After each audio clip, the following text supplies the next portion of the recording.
Okay, what I've got here is a torpedo slash salamander heater. It's a older Sears 30,000 BTU unit. It's in good shape, works really well. I'm going to upgrade because I need something that's going to generate a lot more heat because I've got a big garage and it just has a whole lot of trouble keeping up with it. Anyway, I'll go ahead and see if I can plug this in so you can see her start up.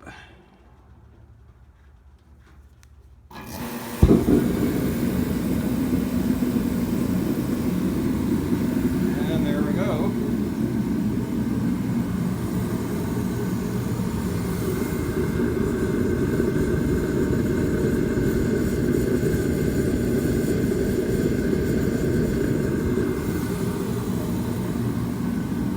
Nice little heater.